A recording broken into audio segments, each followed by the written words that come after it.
All right, you ready? Clear prop.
Hear me okay?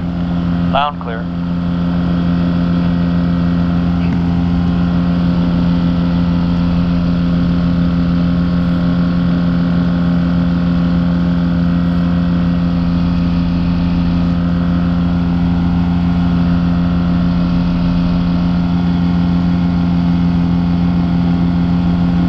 Okay, why don't you taxi us out?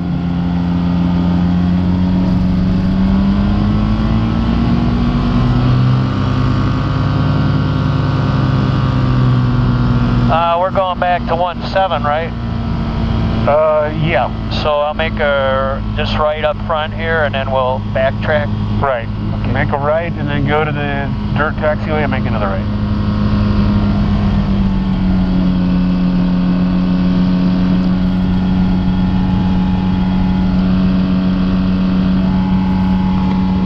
This taxiway?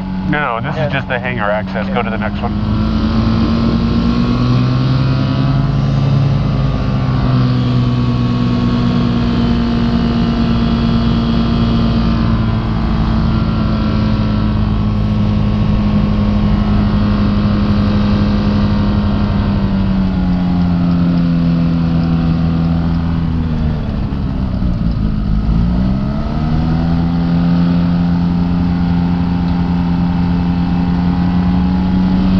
Usually I'm used to staying on the center line, but I think in this case looks a little nicer on the sides. I don't know.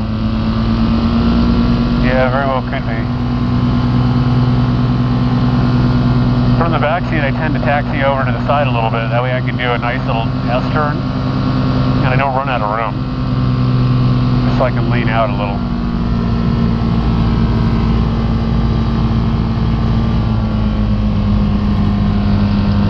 When do you notice your airspeed take on? 25? 30? Yeah, about 25 or so is when it really kind of comes alive. It doesn't read anything below about 20 at all. Okay.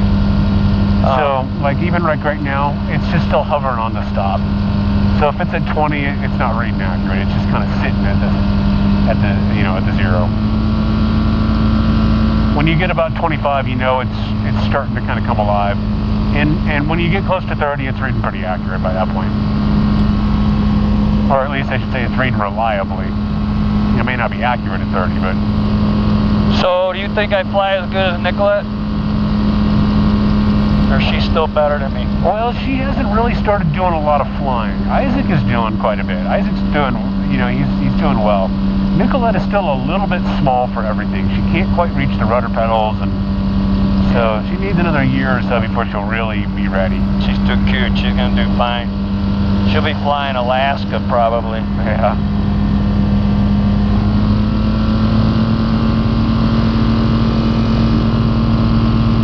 Okay, so by the run-up pad, you want a 360? Well, what you can do is just pause right here where we can see, and we'll just do it right here. Just looking out? Yep, just checking the downwind, corner, base and final. Okay. And then from here, once we know we're clear, we can go ahead and do our final checklist: chin strap, seatbelt, visors. Make sure the controls are good. That altimeter needs to be reset a little bit. We should be at 6180. There we go. And we're ready.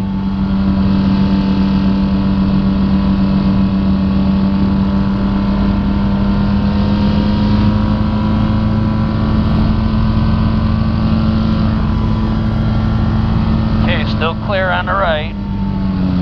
Alright, well, I'm ready, so let's just go ahead and move into position and go ahead and go. Okay. And I'll just be following you through. If you get into trouble, I'll be here, but otherwise, take us off. Okay. Little back pressure. It's alive. 40. Okay, coming back. Forward. Still holding.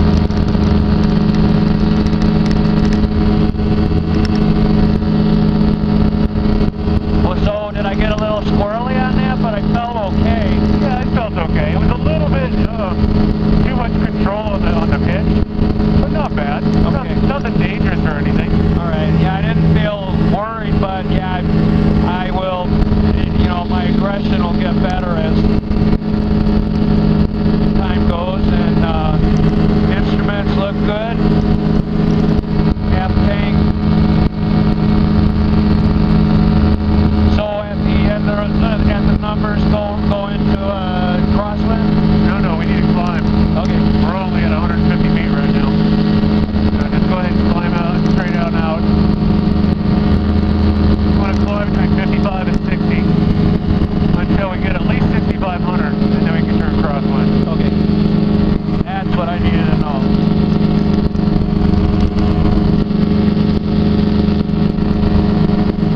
Yeah, if you allow the airspeed on takeoff to come up to 65, you don't have very much of a climb at that point. Yeah, I'm noticing. So you really want to hold it at 55 to 60, and then it'll climb out pretty good.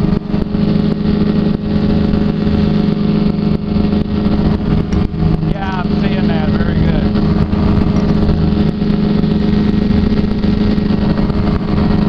Okay, no traffic.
height here. Yep.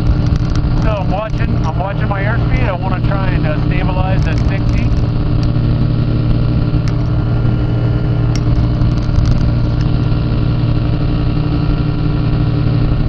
Alright, so my descent looks good. I'll make my final assessment here as I get on final, and I can really see whether I'm creeping up on the end of the runway or not. I'm a little bit far out right now, so I need a little bit of power to carry me through my descent. And it looks like we're doing pretty good. Maybe just a touch more power. Yeah, we're sinking just a bit. Oh, okay, yeah, I see that now. Rolling a little bit of power, just hold 60. And when we're back on glide slope, I can take that power back out again. I crept up on my airspeed just a little bit, but it's going to come off here in just a minute anyway. Okay, I definitely have the runway made.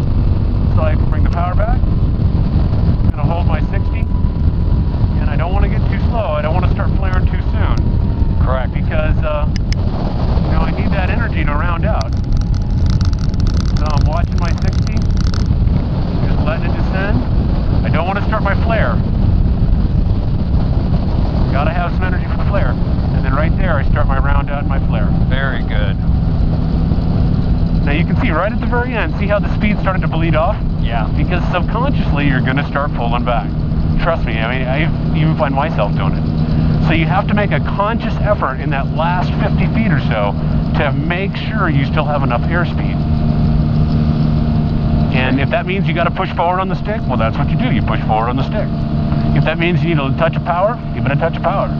But don't let your airspeed decay right at the very end, because you won't have anything left to flare. Surprise, right? This will come down. So you can see we were still high, you know, coming over the numbers, and I didn't do anything special. I didn't play any games. I didn't do any slips, and we still had very, very easy, you know, no stress landing. We didn't run out of runway. I just rolled up here to the crosswind because I thought it'd be easier to turn around up here. Well, apparently that wasn't the case.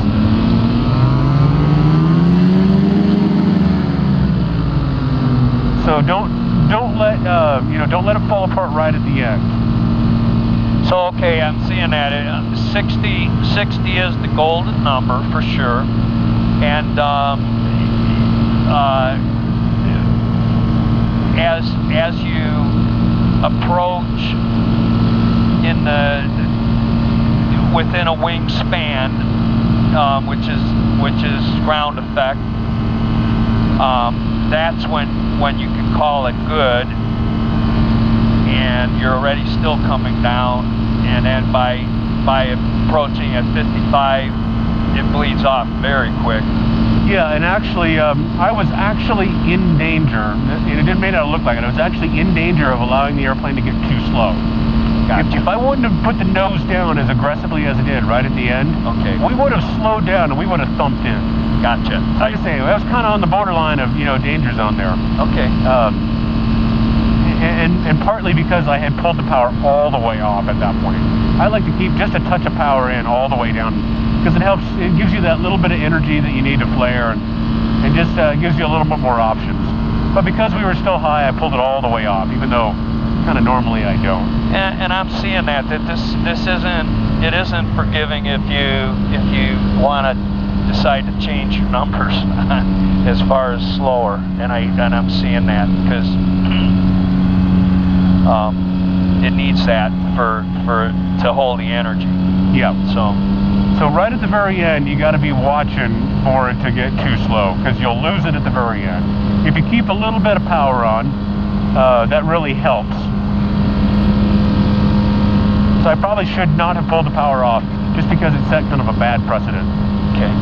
Okay, you ready to go? Yeah. All right, go ahead and take us up. My airplane. You got it.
150 feet below, but I'm not gonna fight it. I don't need a stall. Okay, we're on 100 feet below only.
cut the power right at the very end.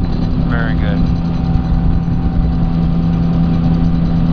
Well, let's say we're done on a good note. Okay? All right. Because that, I feel that really helped me on this one. Yeah. I love it.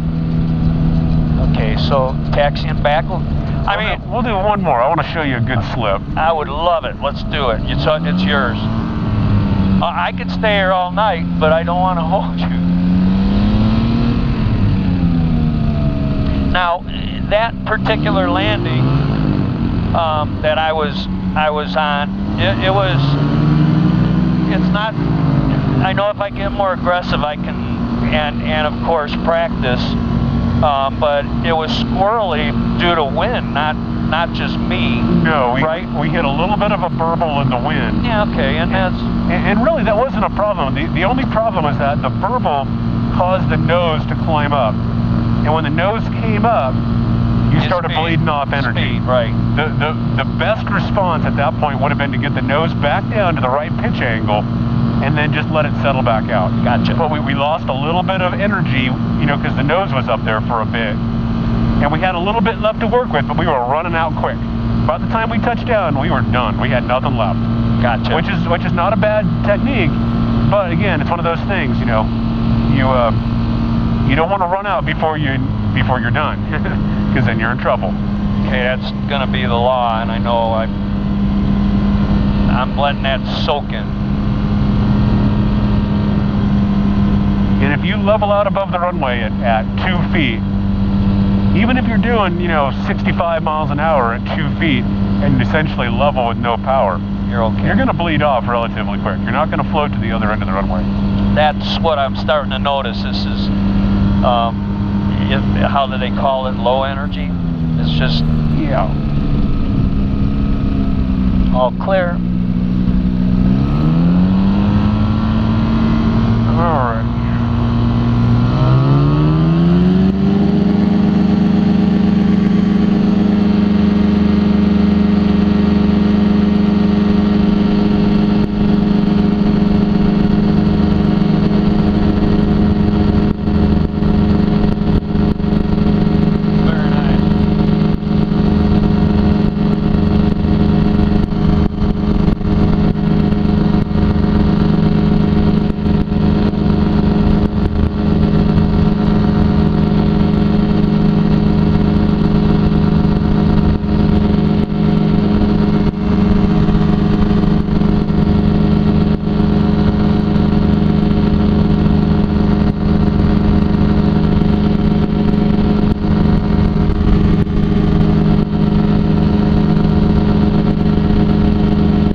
and aggressive, and it did it. You feel it, and I felt it. I just got to practice it. Yep.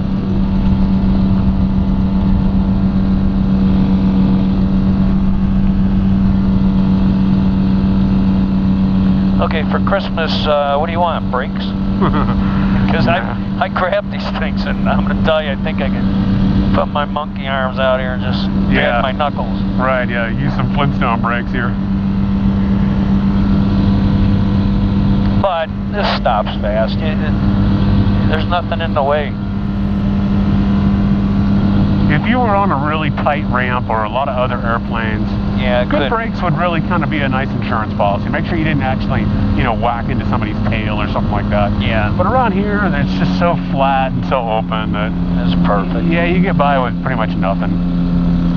Cut power. All right.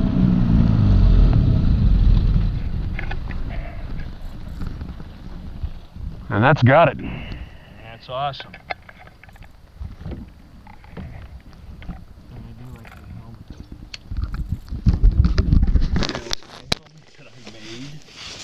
My sister works for Jack's, which is an outdoor show, and I got